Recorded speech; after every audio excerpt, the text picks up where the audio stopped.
Hey everyone, and welcome back to the Deep Dive. Now, if you're a UPSC aspirant, working hard for those mains and prelims exams, well, you really got to listen to today's episode. We're diving deep into some breaking news about India's tiger reserves, and that's going to be a hot topic for current affairs. We're going way beyond just the headlines, though, okay? We want to give you a solid understanding, like what are these reserves? What's their history, their current status, and all the challenges they're facing. So yeah, get those notebooks ready. Let's jump in. I think you're absolutely right to focus on this topic.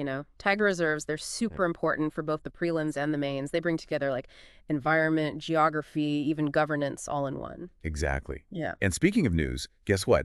India just got a brand new tiger reserve added to the list. That brings the total up to, 58 now? That's right, 58. And the newest one, it's called Madhav National Park. It's in the Shivpuri district of Madhya Pradesh. Madhav National Park. Okay, got to write that down. This isn't just about adding another park to a list, though, right? It's a big deal for India and how it's working to protect nature. Yeah, you got it. It shows India is really serious about protecting its natural heritage and being a global leader, when it comes to saving tigers. Okay, so this might be on everyone's mind. What exactly makes a place a tiger reserve? What's the process? Great question. So it all begins with Project Tiger. That started back in the 1970s when the tiger population was like really bad. They were close to disappearing completely. This project, though, it totally changed the game, brought tigers back from the edge, and over time, it became a law, the Wildlife Protection Act of 1972. And that law is the basis for what we call tiger reserves today. So just to clarify, Project Tiger was like the foundation, and then they picked specific places to be tiger reserves using that Wildlife Protection Act. Is that right? Exactly. And it's not just any random forest that gets picked, There's a whole process, 4 steps. First, a state government, they look around and find a possible place. It could be a national park or a sanctuary, a place where there's already a decent number of tigers. Then they make a proposal to the NTCA, the National Tiger Conservation Authority. That's the main group that's in charge of all the tiger reserves in India. So the NTCA is like the gatekeeper. Mm-hmm. They make sure only the best places get to be tiger reserves. You could say that. The NTCA, they do a really detailed check of the place, They look at how many tigers there are, how good the habitat is, any problems that might come up. And if it passes all the tests, they tell the central government it's good to go. Sounds pretty thorough, like a lot of people checking to make sure it's right, which makes sense. These reserves are really important. So about Madhav National Park, what was it about that place that made them choose it? Well, Madhav National Park had a few things going for it. In 2023, they did this project where they brought tigers back into the park, and it really helped the tiger numbers grow. Plus, the ecosystem there is very diverse, lots of different plants and animals. It's a perfect home for tigers. And it's kind of isolated, not a lot of people around, which is really good for the tigers to survive in the long run. I think I read something about the Union Environment Minister. He was part of making it official, right? Yeah. What did he do? Yeah, you're right. Minister Bhupender Yadav, he was the one who made the announcement. It shows that the government thinks tiger conservation is really important. And him being at the ceremony, it showed how everyone was working together. The state government, the NTCA, the whole Ministry of Environment, Forest, and Climate Change. So it was a big event. Now, this might be a question a lot of listeners have. Sure. How many tiger reserves are there in India now? And where are they all? Well, with Madhav National Park, we're now at 58 tiger reserves all over the country. That's pretty impressive, right? And they cover a pretty big area, nearly 2.3% of all the land in India. They're placed in all these different zones, from the Himalayas to the mangrove forests and the Sundarbans, which means lots of different tiger habitats are protected. 58. Wow, that's a lot of land dedicated to saving tigers. Are there any states that have way more reserves than others? Oh, yeah, for sure. Madhya Pradesh, that's where our newest reserve is, right? They have the most 9 tiger reserves. It's like a tiger paradise or something. Right. Then there's Maharashtra and Karnataka. They're also doing a lot for tiger conservation. Madhya Pradesh, 9 tiger reserves. Okay, UPSC folks, make a note of that. Yeah. So with all this talk about tiger reserves, I got to ask about the tigers themselves. How many are there in India, according to the latest count? Well, the 2022 census, it had some good news, actually. They estimated that there are 3,167 tigers in India. That's a good increase from before, which shows that all those conservation efforts are paying off. All the scientists, the policymakers, the people on the ground, they're really making a difference. That is good news. More tigers. It sounds like things are working. But it can't all be easy, right? what are some of the big problems these tigers are facing? You're right, it's not all smooth sailing. Despite all the good work, there are still so many threats to tigers. Like habitat destruction, it's a huge problem. Forests are being cut down, people are moving into their areas, and all this development is happening. Just imagine, a tiger's home is getting chopped up. Less and less space to roam around, to hunt, to raise their cubs. It's sad to think about, them losing their home. It's like their world is shrinking. Yeah. What other things are they dealing with? Poaching, it's a big one, and it just won't go away. People want tiger parts. There's this whole illegal market. It puts huge pressure on the tiger population. And then there's the problem of humans and tigers bumping into each other, especially when people move closer to tiger territory. That can be really dangerous. People can get hurt. Livestock gets killed. And sadly, tigers get killed too. Yeah, those are serious problems. Can't ignore those. Yeah. And I'm guessing climate change is making everything even harder. You are absolutely right. Climate change, it's a growing threat. It affects everything, from animals tigers eat to where they can find water. Tiger habitats could change in ways we can't even predict. It's a challenge. We got to think differently to deal with this and make sure the tigers are okay. So we've got habitat loss, poaching, humans and tigers clashing, and then climate change. A lot of stuff threatening India's tigers.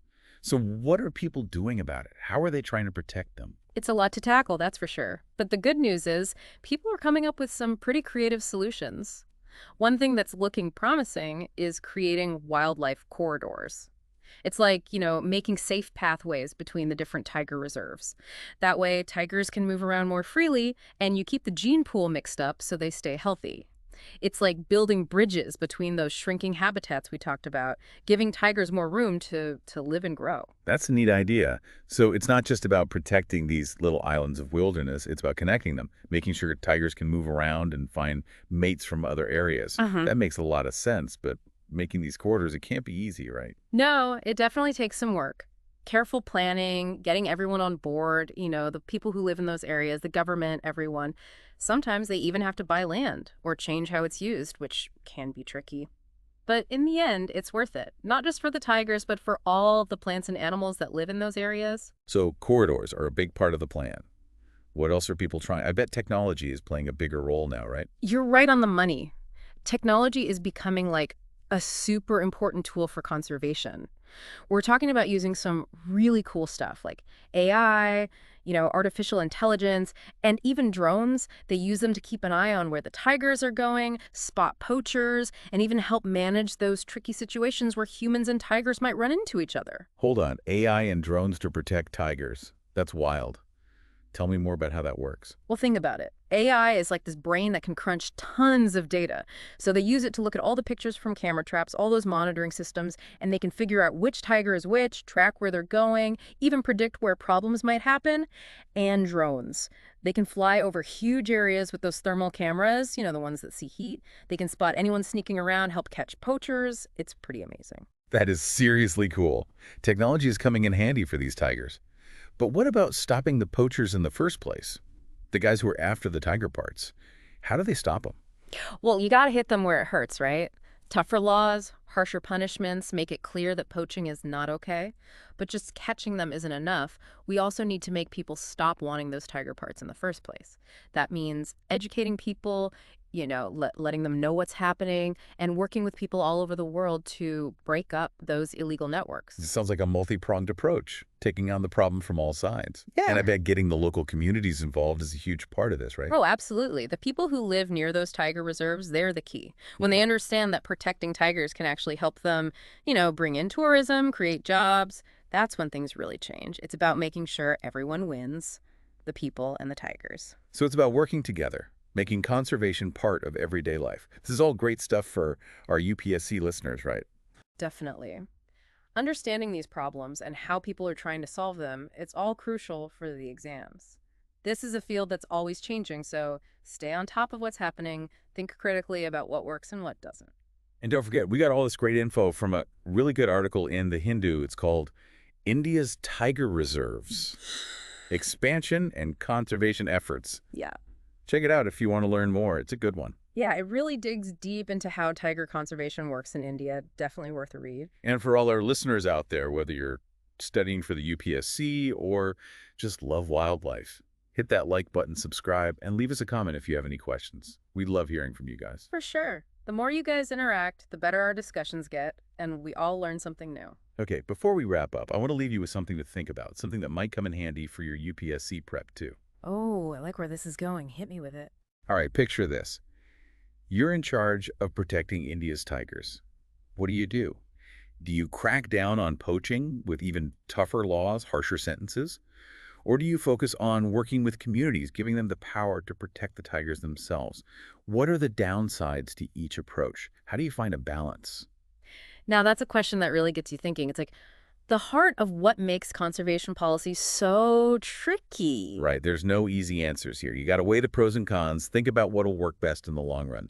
It's about figuring out how to save the tigers while respecting the people who live near them. It's about understanding that conservation isn't just about science and rules. It's about people, it's about culture, and figuring out how everyone can live together with nature. It really makes you think about, like, the big picture, you know.